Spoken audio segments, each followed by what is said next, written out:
O rangido da chave na fechadura me desperta. Não é 1960, é 2025 e estou em meu apartamento.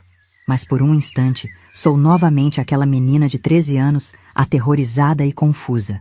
Meus dedos, agora nodosos e trêmulos, acariciam as páginas amareladas do diário que sempre carrego comigo. A terceira xícara quebrada nesta semana. Desta vez, a asa do lado esquerdo, igual a que mamãe usava. O café derramado forma uma poça escura na mesa. Seu aroma forte misturando-se com o cheiro de mofo que parece nunca ter deixado minhas narinas, mesmo depois de tantas décadas. Mariana, murmuro para mim mesma. Hoje é o dia. Aos 78 anos, decidi que é hora de contar minha história. O mundo precisa saber o que acontece quando pais desesperados fazem escolhas impensáveis, quando milionários gentis escondem monstros por trás de sorrisos educados, e quando uma criança é forçada a crescer nas sombras de uma mansão que é ao mesmo tempo prisão e lar. Pego minha velha boneca, a única lembrança tangível daquela vida distante, e a coloco na bolsa. É hora de enfrentar o mundo lá fora. E meus próprios demônios. O elevador range ao descer. Cada andar, uma contagem regressiva para o momento em que terei que enfrentar a rua. Meu coração acelera. As mãos suadas agarram a alça da bolsa onde minha boneca de infância repousa. A agorafobia, minha companheira indesejada há tantos anos, ameaça me paralisar. Você consegue, Mariana, murmuro para mim mesma, ecoando as palavras que repeti incontáveis vezes dentro daquela mansão. O elevador para, as portas se abrem e o mundo exterior me recebe com sua vastidão assustadora. Cada passo é uma batalha. O burburinho da cidade, os carros passando, as pessoas apressadas, tudo isso era um sonho distante durante os anos de confinamento. Agora é uma realidade esmagadora. Fecho os olhos por um momento, sentindo o peso do diário em minha bolsa. É por isso que estou aqui. É por isso que devo continuar. A editora fica a apenas 3 quarteirões de distância, mas a caminhada parece interminável. Quando finalmente chego, minhas pernas tremem e minha respiração está ofegante. A recepcionista me olha com uma mistura de curiosidade e preocupação. Posso ajudá-la, senhora? Sim, respondo, minha voz mais firme do que me sinto. Tenho uma reunião com a editora-chefe. Meu nome é Mariana Alves. Enquanto espero, observo o ambiente moderno e luminoso da editora, tão diferente dos corredores sombrios e opressivos da mansão Vasconcelos. O cheiro de livros novos me envolve, mas por um momento é sobreposto pela lembrança do mofo dos porões onde costumava me esconder. Senhora Alves, a voz da editora me traz de volta ao presente. Você mencionou que sua história é complexa. Poderia nos dar uma ideia mais clara do que aconteceu após aquela primeira semana na mansão? Assinto lentamente, meus dedos acariciando a capa gasta do diário. Os primeiros meses foram um borrão de confusão e medo. Começo, minha voz baixa, mas firme. O Sr. Vasconcelos era meticuloso em sua rotina e logo percebi que minha nova vida seria rigidamente estruturada. Abro o diário, as páginas amareladas, um testamento silencioso dos anos passados. Permita-me ler algumas entradas que ilustram como foi esse período inicial. 15 de agosto, 1960. O Sr. Vasconcelos insiste que eu tenha aulas todos os dias. Matemática, literatura, história. Como se eu estivesse em uma escola particular só para mim. A senhora Oliveira, a governanta, é quem ministra a maioria das aulas. Seus olhos são gentis, mas ela nunca responde quando pergunto sobre o mundo lá fora ou sobre quando poderei ir para casa. Hoje, durante a aula de francês, comecei a chorar de repente. Senti tanta falta da voz da minha mãe, do cheiro do jantar sendo preparado, até das brigas com meus irmãos. A senhora Oliveira apenas esperou pacientemente até que eu me acalmasse. Então, continuou como se nada tivesse acontecido. É assim que todos agem aqui, como se fosse perfeitamente normal uma menina de 13 anos viver isolada nesta mansão gigante. 2 de setembro, 1960. O Sr. Vasconcelos me chamou ao seu escritório hoje. O cômodo é intimidante, com estantes de livros do chão ao teto e uma escrivaninha maior que minha antiga cama. Ele sorriu daquela maneira que nunca chega aos olhos e disse que estava satisfeito com meu progresso nas aulas. Você é uma menina muito inteligente, Mariana. Ele disse, sua voz suave como sempre. Com a educação adequada, você pode se tornar uma mulher extraordinária. Quis gritar que não queria ser extraordinária, que só queria voltar para casa, mas as palavras ficaram presas na minha garganta. Em vez disso, murmurei um obrigada e fixei os olhos no tapete persa sob meus pés. Antes de me dispensar, ele acrescentou: lembre-se, Mariana, tudo isso é para o seu bem. O mundo lá fora é perigoso e imprevisível. Aqui você está segura. Enquanto saía do escritório, não pude evitar me perguntar: segura do quê? E a que custo? Levanto os olhos do diário, encontrando o olhar atento da editora. Essas primeiras semanas estabeleceram o padrão para os anos que se seguiriam. Explico.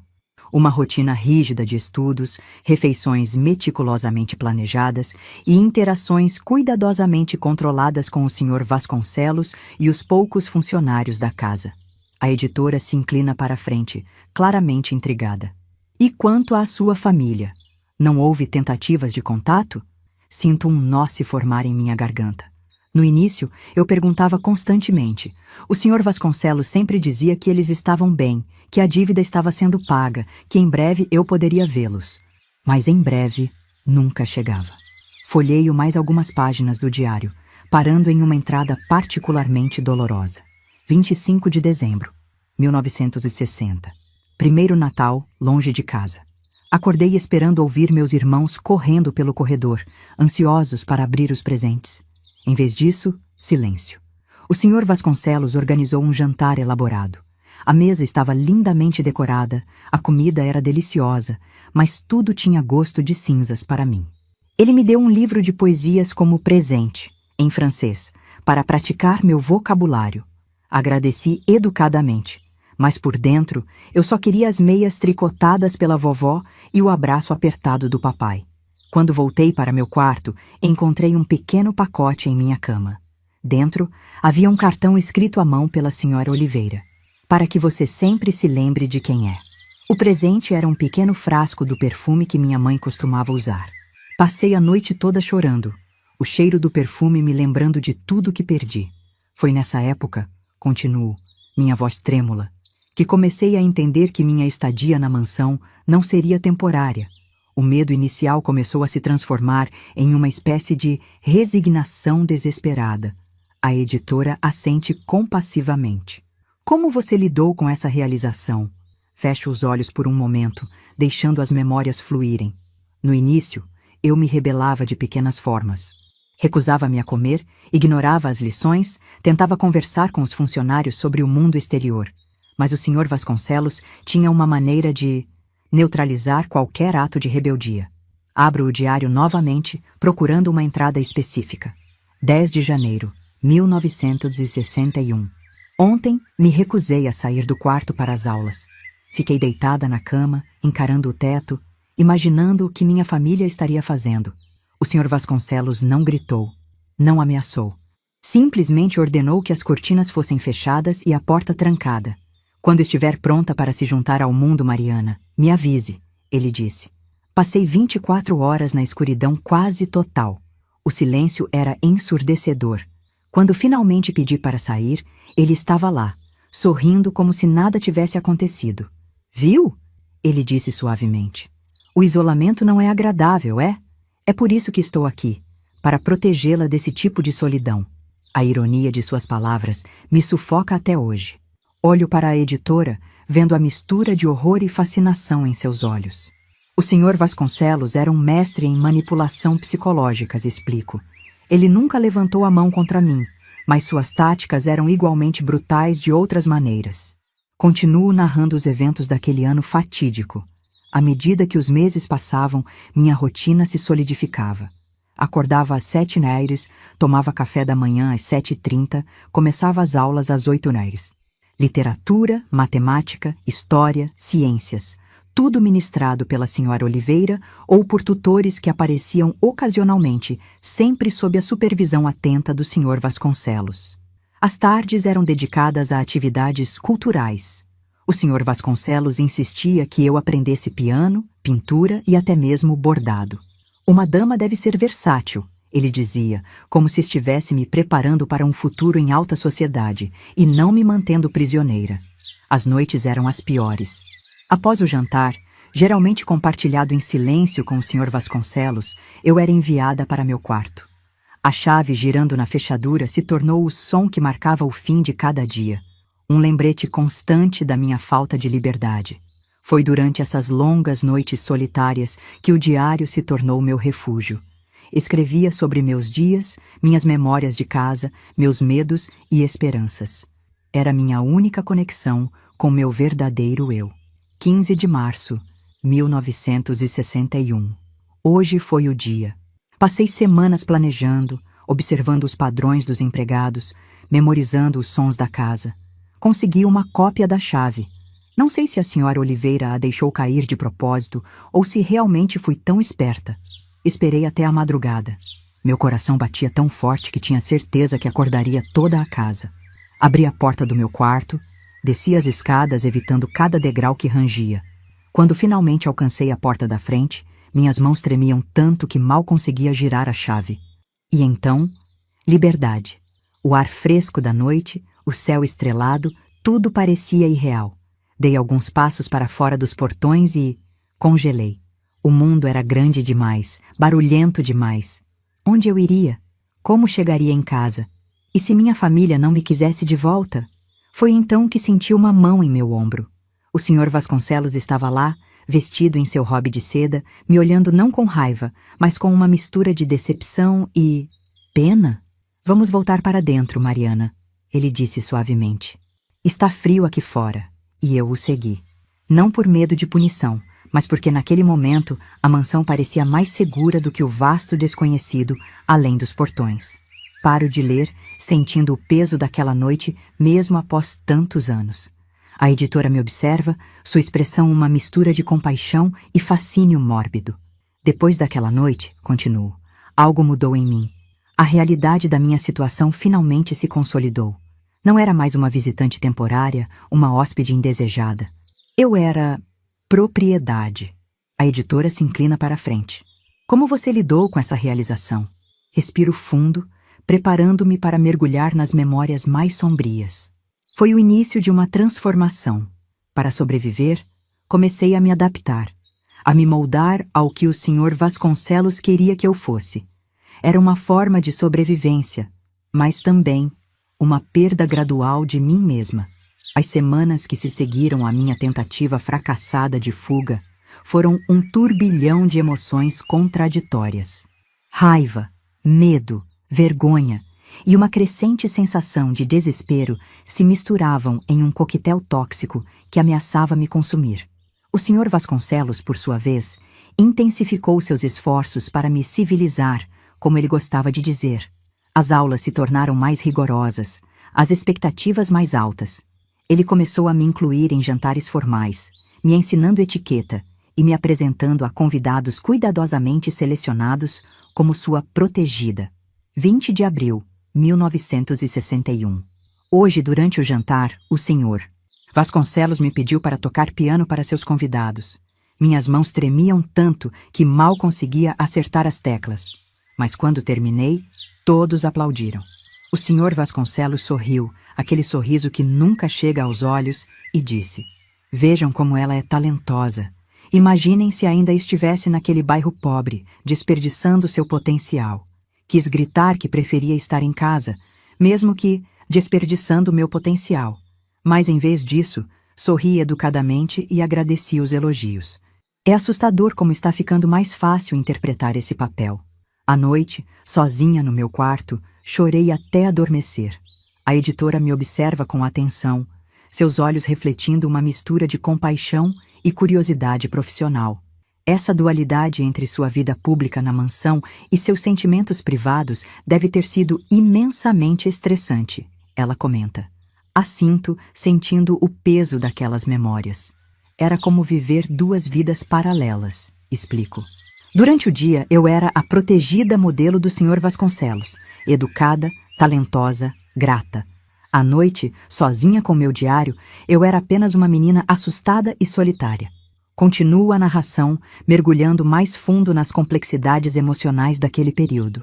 15 de maio, 1961. Hoje, o Sr. Vasconcelos me deu um presente. Um vestido de seda azul turquesa. Para o concerto de domingo, ele disse. Quando o vesti, por um momento, quase me senti bonita. Então me lembrei de mamãe, de como ela costumava trançar meu cabelo antes da escola. A culpa me consumiu. Como posso gostar de algo dado por meu captor? À medida que os meses passavam, essa confusão emocional só crescia.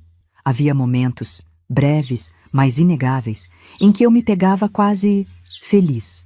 Um elogio sincero da senhora Oliveira sobre meu progresso no francês. A satisfação de dominar uma peça difícil no piano. O prazer culpado de mergulhar em um dos romances da vasta biblioteca do senhor Vasconcelos. Esses momentos eram imediatamente seguidos por ondas de culpa e autoaversão. Como eu poderia encontrar qualquer alegria nesta prisão dourada? 30 de junho, 1961. Faz um ano hoje. Um ano desde que papai me entregou ao senhor Vasconcelos. Um ano desde que vi minha família pela última vez. Passei o dia inteiro em uma espécie de névoa, movendo-me mecanicamente pelas aulas e refeições. À noite, o senhor Vasconcelos me chamou ao seu escritório. Pensei que talvez, finalmente, ele me daria notícias da minha família. Em vez disso, ele me presenteou com um colar de pérolas. Você cresceu tanto neste ano, Mariana, ele disse, seus olhos brilhando com algo que parecia quase orgulho. Está se tornando uma jovem dama refinada. Agradeci educadamente, as palavras saindo automaticamente. Mas por dentro, algo se quebrou. Percebi que ele não via nada de errado no que estava fazendo. Para ele, isso era um ato de bondade. Voltei para meu quarto e pela primeira vez em meses, chorei até não ter mais lágrimas. Faço uma pausa na leitura, sentindo a emoção daquela noite ressurgir. A editora me oferece um copo d'água, que aceito com gratidão. Foi nesse momento, continuo após um gole, que comecei a entender o verdadeiro perigo da minha situação. Não era apenas o confinamento físico, mas a forma como o senhor Vasconcelos estava lentamente remodelando minha realidade, minha identidade. A editora assente, sua expressão séria. Como isso afetou seu senso de self? Respiro fundo, preparando-me para explorar uma das partes mais difíceis da minha jornada. Foi o início de uma fragmentação interna. Parte de mim, a parte que ainda se agarrava às memórias da minha família, da minha vida anterior, resistia. Mas outra parte começava a se adaptar, a internalizar os valores e expectativas do Sr. Vasconcelos. 15 de julho, 1961. Peguei-me hoje olhando para uma foto de revista, admirando o penteado elegante de uma socialite. Por um momento, imaginei-me assim, sofisticada, educada, parte deste mundo de luxo e cultura. O pensamento me enjoou. Estou me esquecendo de quem eu era, de onde vim. A menina que brincava na rua com os irmãos, que ajudava a mãe na cozinha, ela ainda existe? Esse conflito interno se intensificava a cada dia. O Sr. Vasconcelos era meticuloso em seu condicionamento. Cada elogio, cada pequeno privilégio concedido, cada novo conhecimento adquirido, era uma corrente invisível me prendendo mais firmemente a este novo mundo. 2 de agosto, 1961. Hoje, durante o almoço, o Sr. Vasconcelos mencionou casualmente que havia encontrado com meu pai na cidade. Deixei cair o garfo, o som ecoando na sala de jantar silenciosa. Como ele está? E minha mãe? Meus irmãos? As perguntas jorraram. O Sr. Vasconcelos sorriu daquela maneira enigmática. Eles estão bem, Mariana. Seu pai expressou gratidão por eu estar cuidando tão bem de você. Quis gritar, perguntar por que não podia vê-los, por que eles não me resgatavam, mas as palavras ficaram presas na minha garganta. Em vez disso, murmurei um obrigada e voltei a comer. O gosto da comida agora como cinzas na minha boca. À noite, deitada na cama, me perguntei: minha família realmente acredita que estou melhor aqui? Eles pensam em mim ou já me esqueceram? A dúvida plantada naquele dia cresceria como uma erva daninha nos anos seguintes, envenenando minhas memórias e esperanças. A editora observa minha expressão, claramente notando a dor que essas memórias ainda trazem. Essa manipulação psicológica parece ter sido incrivelmente intensa. Ela comenta suavemente. Como você conseguiu manter algum senso de identidade própria? Balanço a cabeça lentamente, refletindo sobre a pergunta. Foi uma luta constante, respondo. Havia dias em que eu mal me reconhecia, mas havia 3 coisas que me ancoravam. Minha boneca de infância, este diário e as memórias da minha família. Por mais que o Sr. Vasconcelos tentasse distorcê-las. Continua a narrativa, mergulhando mais fundo no turbilhão emocional daquele período. 20 de agosto, 1961. Hoje, enquanto arrumava meu quarto, o Sr. Vasconcelos insiste que devo fazer isso eu mesma para manter a humildade. Encontrei minha velha boneca escondida no fundo do armário. Abracei-a e por um momento fui transportada de volta para casa. O cheiro de bolo de fubá da vovó, as risadas dos meus irmãos, o abraço forte do papai. Chorei silenciosamente, agarrada à boneca. Decidi que, não importa o que aconteça, nunca vou me desfazer dela. É meu último elo tangível com quem eu realmente sou. A boneca se tornou meu ritual secreto. Todas as noites, antes de dormir, eu a pegava e sussurrava minhas verdadeiras experiências do dia. Era como se ela fosse a única que realmente me conhecia. A única que via através da fachada que eu estava sendo forçada a construir. 5 de setembro, 1961. O Sr. Vasconcelos me presenteou com um novo diário hoje. Para registrar seus progressos e pensamentos, ele disse com um sorriso.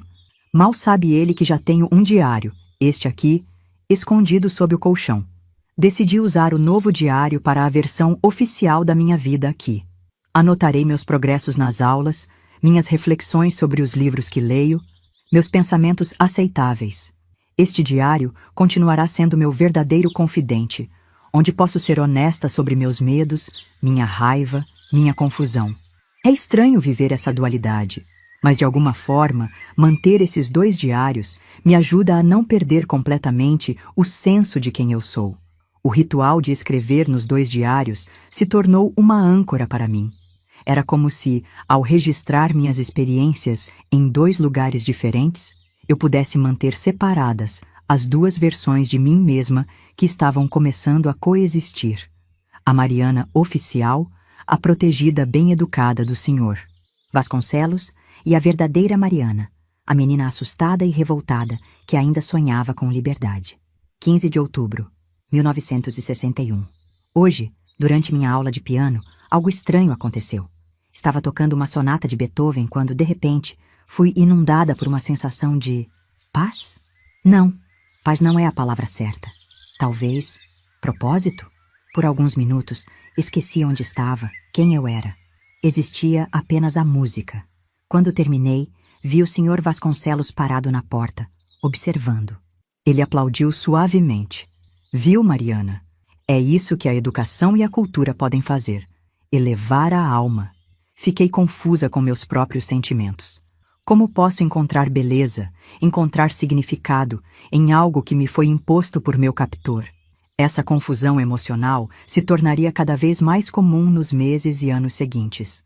Objetos e atividades que inicialmente representavam minha prisão começaram a adquirir novos significados, mais complexos. O piano, por exemplo, passou de um instrumento de tortura, às longas horas de prática forçada, para um refúgio onde eu poderia, por breves momentos, me perder e esquecer minha situação.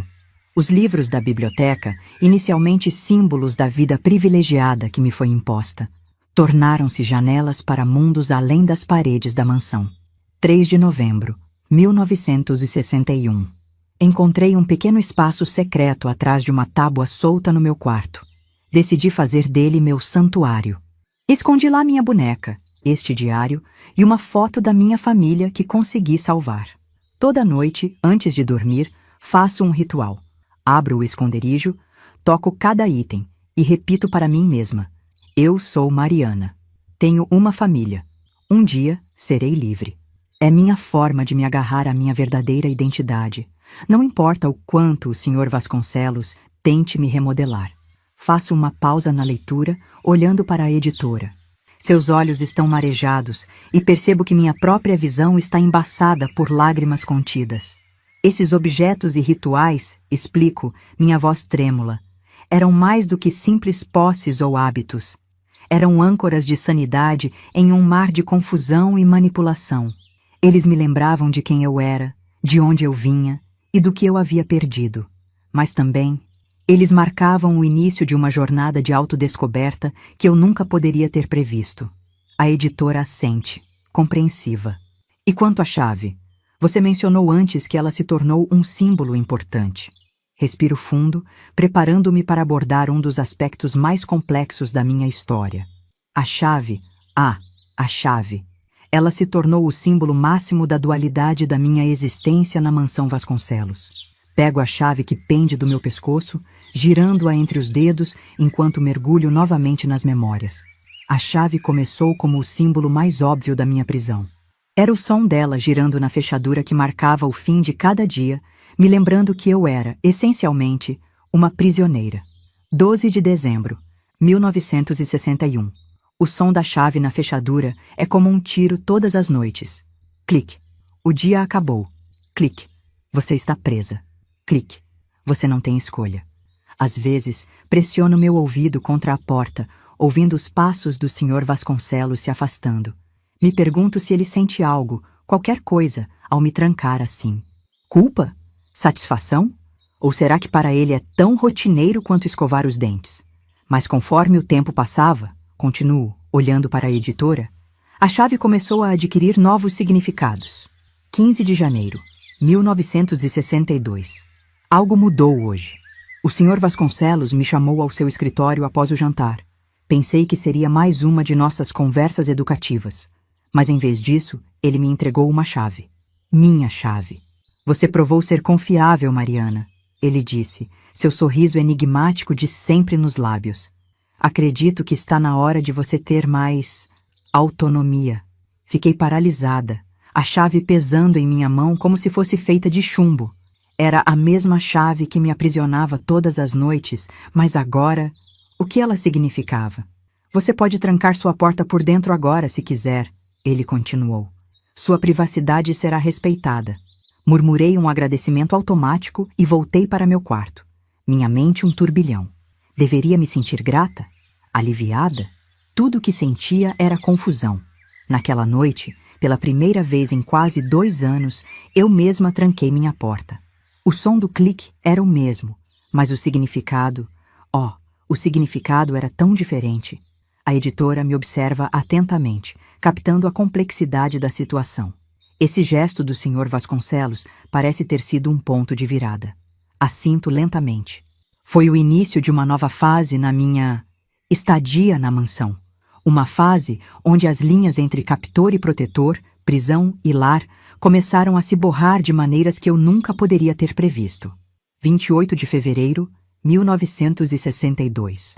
A chave se tornou uma espécie de talismã para mim. Durmo com ela debaixo do travesseiro. Às vezes, acordo no meio da noite e a seguro com força, como se ela pudesse me ancorar à realidade. Mas qual realidade? A da menina que foi arrancada de sua família? Ou a da jovem que está lentamente se acostumando com esta vida de luxo e educação? Hoje, enquanto caminhava pelos jardins, sempre sob o olhar atento dos seguranças, é claro, me peguei imaginando como seria usar a chave para abrir o portão principal. A ideia me deu vertigem. Liberdade. Ainda é o que eu quero? Ou estou começando a temer o mundo lá fora tanto quanto o senhor? Vasconcelos insiste que eu devo? A chave se tornou um símbolo da minha crescente confusão interna, explico à editora. Por um lado, representava um nível de confiança e liberdade que eu não tinha antes. Por outro, era um lembrete constante da minha situação única e complicada. 10 de abril, 1962. Completei 15 anos hoje. O Sr. Vasconcelos organizou uma pequena celebração. Apenas nós dois, a Sra. Oliveira e alguns dos empregados mais próximos. Havia um bolo elaborado, presentes caros, até champanhe. Apenas um gole para mim, ele insistiu. Enquanto todos cantavam parabéns, me senti estranhamente em casa. O pensamento me aterrorizou. Como posso me sentir em casa aqui? Como posso sorrir e agradecer a este homem que me tirou tudo? Mais tarde, sozinha no meu quarto, peguei a chave e a boneca. Sentei no chão do meu santuário improvisado e chorei. Chorei pela menina que fui, pela adolescente confusa que sou e pela mulher que estou me tornando. Uma mulher que não tenho certeza se reconheço ou se gosto. Faço uma pausa, sentindo o peso daquelas emoções, mesmo depois de tantos anos. A editora espera pacientemente, respeitando o momento. Foi um período de profunda crise de identidade. Continuo após alguns instantes. Eu estava crescendo, mudando, como qualquer adolescente. Mas estava fazendo isso em um ambiente tão controlado, tão isolado do mundo real, que não tinha ideia de quem eu realmente era ou quem eu deveria ser. A editora assente, compreensiva. Como você lidou com essa crise de identidade? Respiro fundo, preparando-me para mergulhar na parte mais complexa e controversa da minha história. Foi aí que as coisas começaram a ficar complicadas. Porque para sobreviver, para manter algum senso de sanidade, comecei a me adaptar. Comecei a criar uma nova identidade. Uma que pudesse existir e até prosperar naquele ambiente estranho e controlado. Tomo um gole de água, dando-me um momento para organizar meus pensamentos antes de continuar. A adaptação foi gradual, quase imperceptível no início. Mas olhando para trás, posso ver como cada pequena concessão, cada momento de aceitação, me levou a um lugar que eu nunca imaginei que chegaria. 15 de maio, 1962. Hoje, durante o jantar, o Sr. Vasconcelos mencionou que estava pensando em me matricular em alguns cursos por correspondência. Para complementar sua educação, ele disse. Quem sabe, até uma faculdade no futuro. Fiquei surpresa ao perceber que a ideia me animou. Parte de mim se sentiu culpada por essa animação. Não deveria estar pensando em faculdade, deveria estar pensando em escapar, em voltar para minha família. Mas outra parte começou a imaginar um futuro aqui. A editora me olha com uma mistura de compaixão e curiosidade profissional. Parece que você estava começando a vislumbrar um futuro dentro daquela realidade, não fora dela. Assinto lentamente. Exatamente. E isso marcou o início de um período ainda mais confuso e emocionalmente complexo. 2 de julho, 1962. Comecei os cursos por correspondência hoje. Literatura, História da Arte e Francês Avançado. Estou empolgada? É estranho admitir isso, mesmo aqui neste diário. O Sr. Vasconcelos parece genuinamente interessado no meu progresso. Hoje, durante o almoço, discutimos o livro que estou lendo para o curso de literatura. Pela primeira vez, senti que estava tendo uma conversa real com ele, não apenas respondendo educadamente às suas perguntas. Por um momento, quase esqueci nossa situação. Quase o vi como um mentor, não como meu captor. O pensamento me assusta mais do que qualquer ameaça física jamais poderia. Foi nessa época que comecei a perceber o verdadeiro perigo da minha situação. Explico à editora.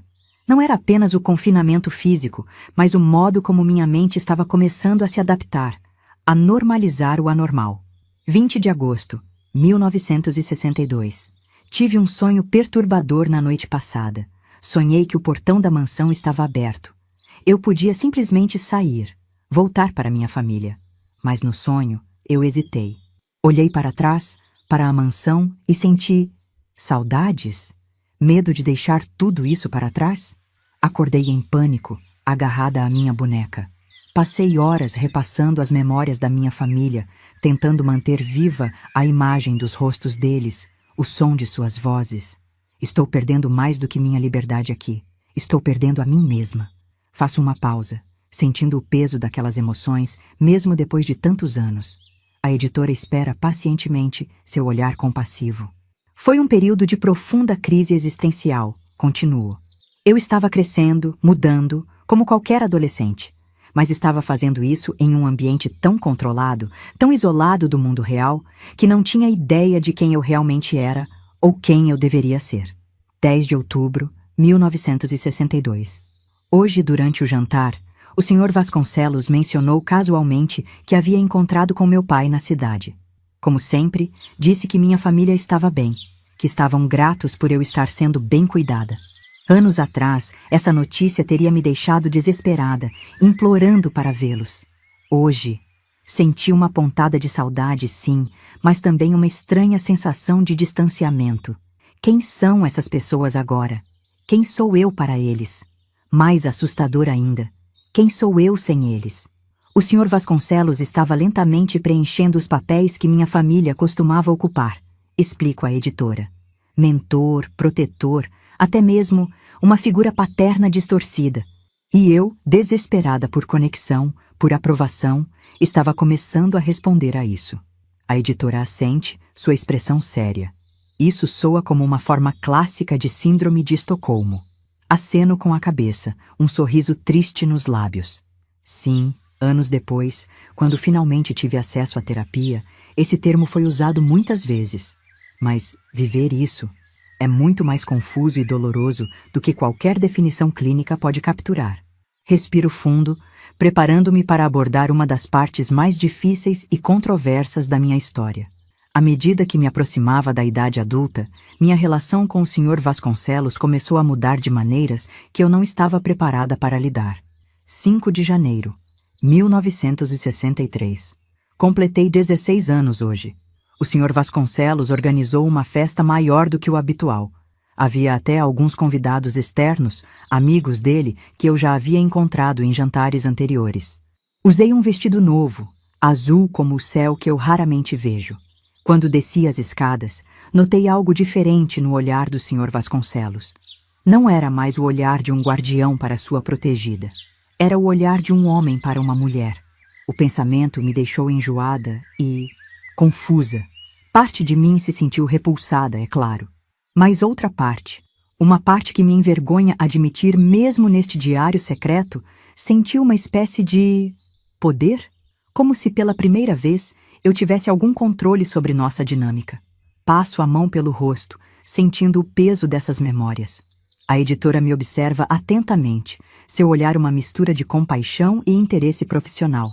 Essa mudança na dinâmica entre vocês deve ter sido incrivelmente perturbadora, ela comenta suavemente. Assinto. Foi o início de um período ainda mais complexo e confuso.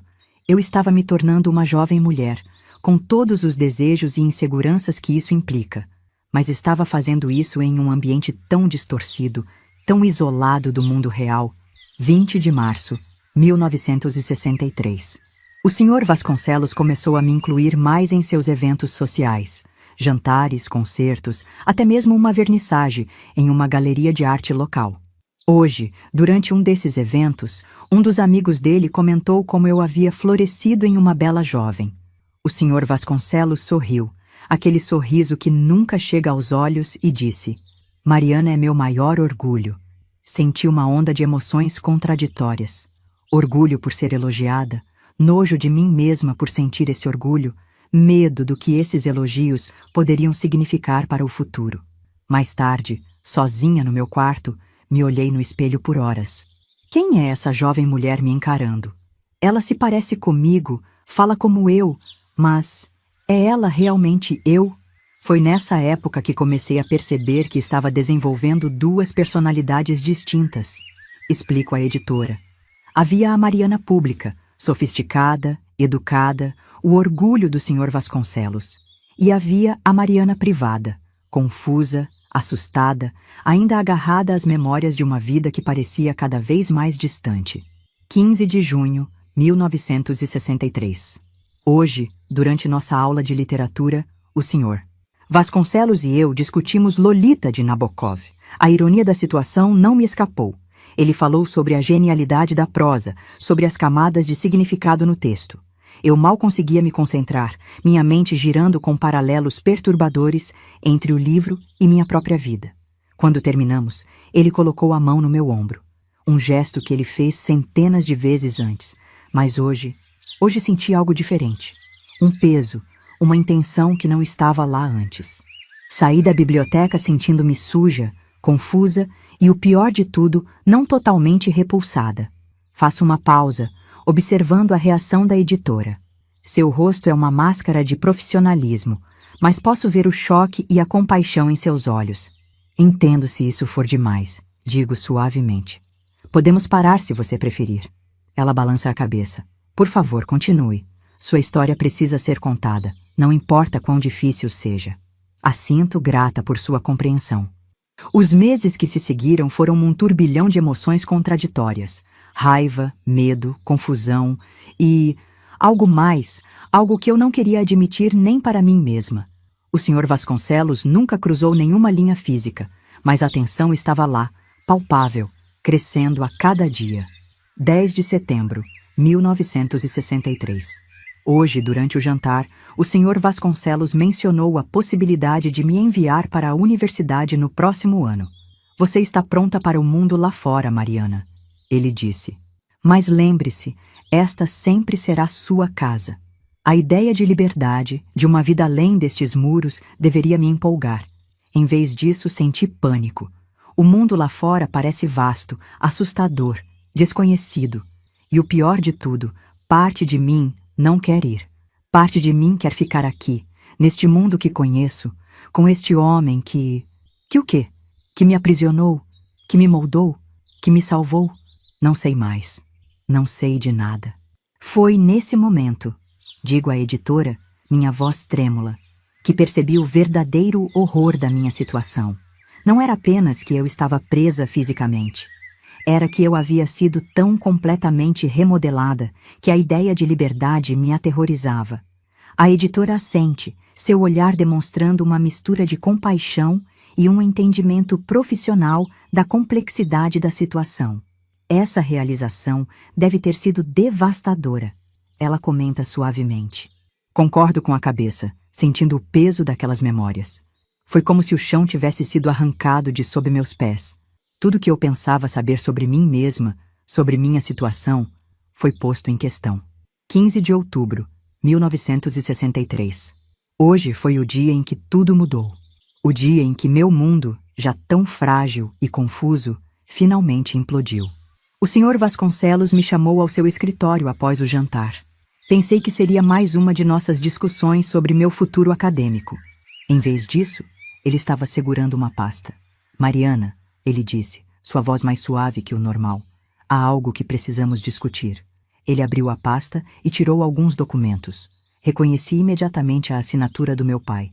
Seu pai transferiu sua guarda legal para mim. Ele explicou, seus olhos fixos nos meus.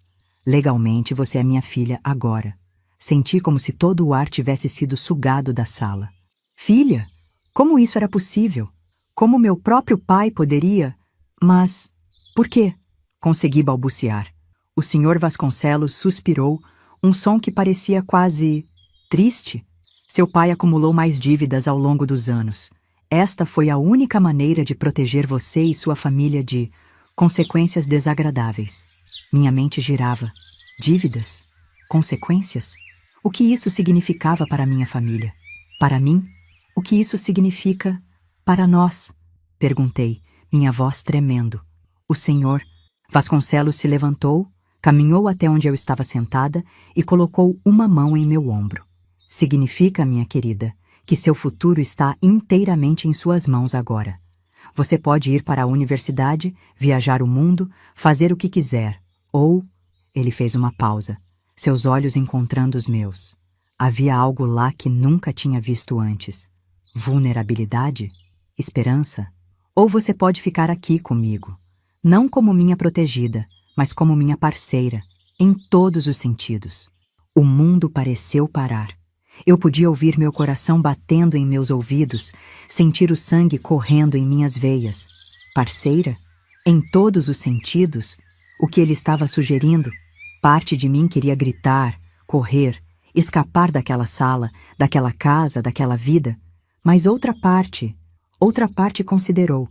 Esta era a única vida que eu conhecia agora. O Sr. Vasconcelos era a única constante que eu tinha.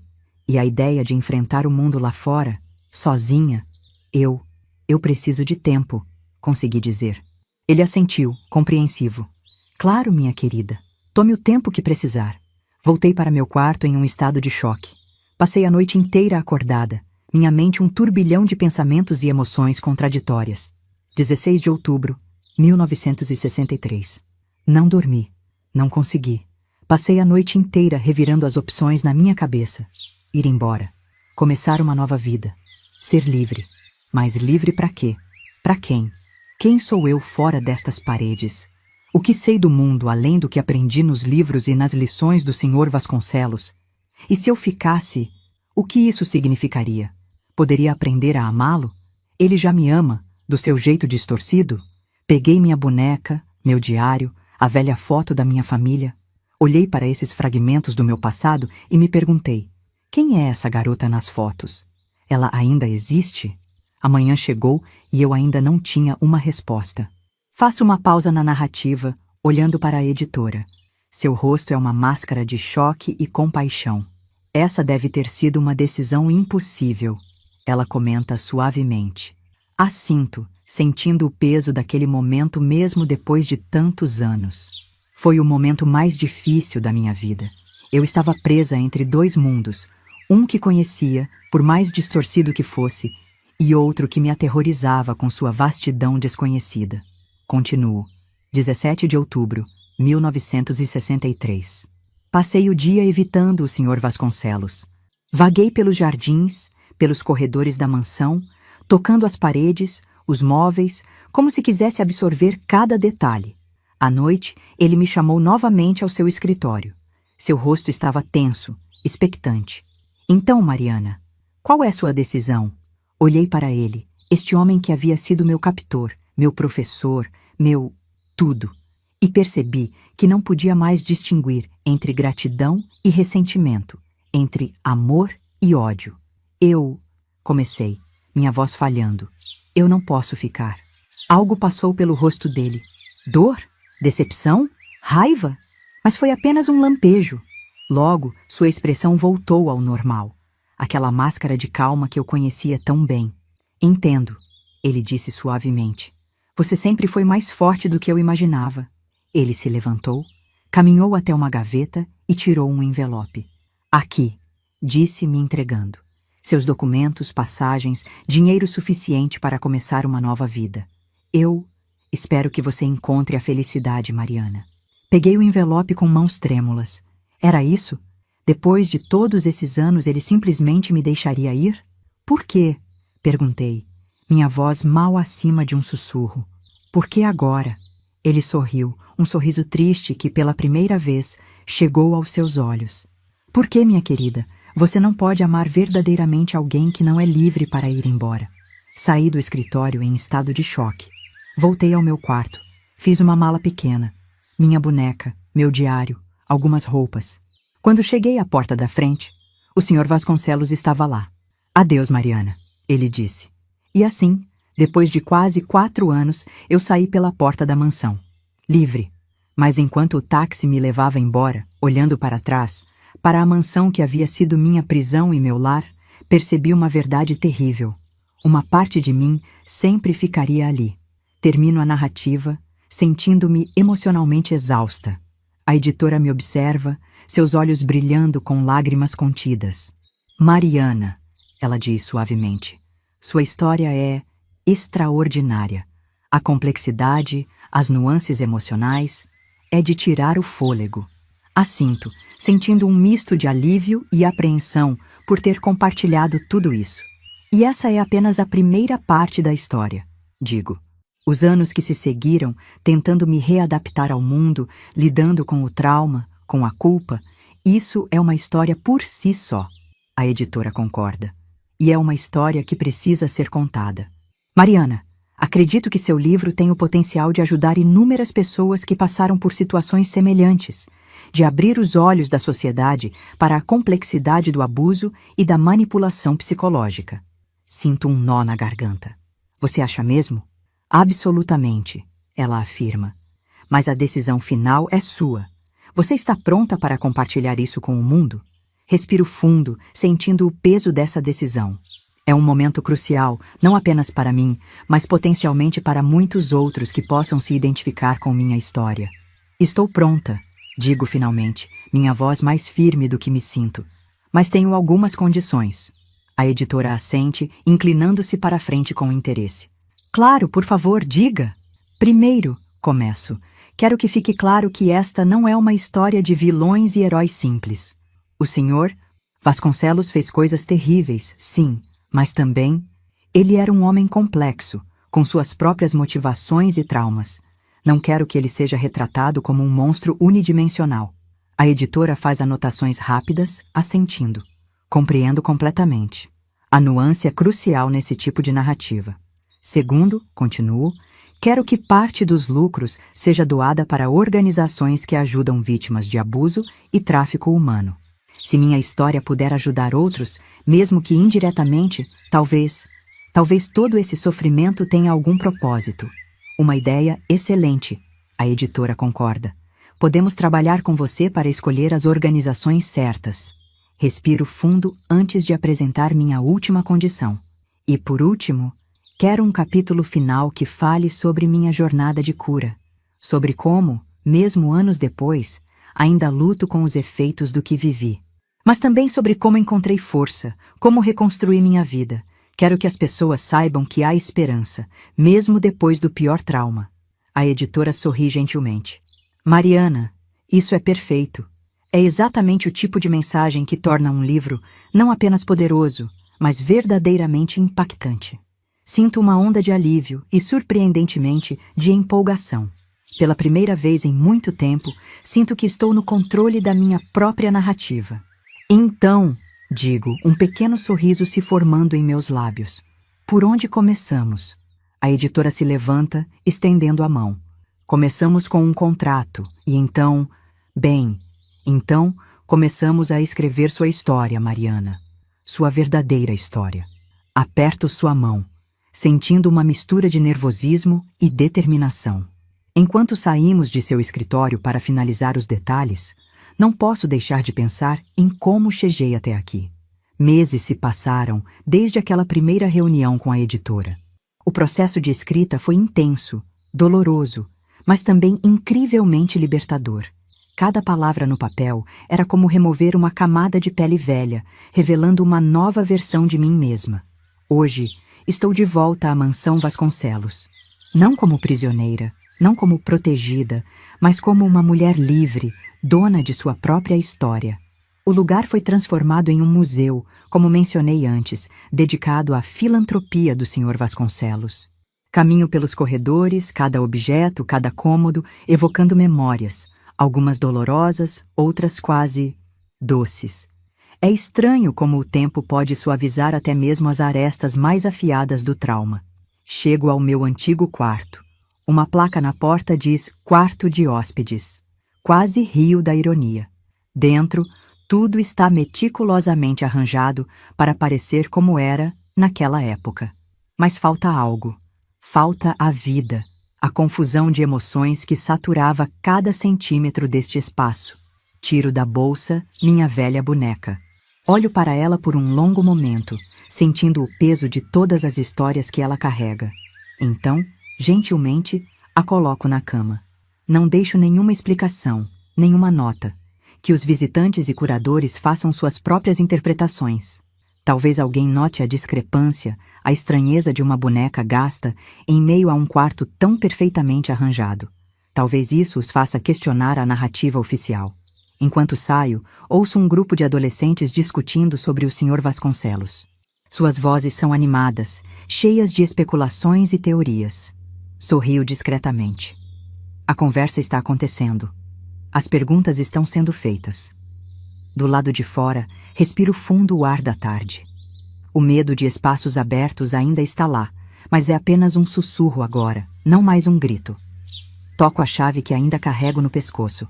Não mais um símbolo de prisão, mas um lembrete da força que descobri em mim mesma. Olho uma última vez para a mansão antes de partir. Uma parte de mim sempre estará aqui, é verdade. Mas agora entendo que isso não me define. Sou mais do que meu passado, mais do que o que foi feito comigo. Sou Mariana, sobrevivente, contadora de histórias. E minha história ainda está sendo escrita.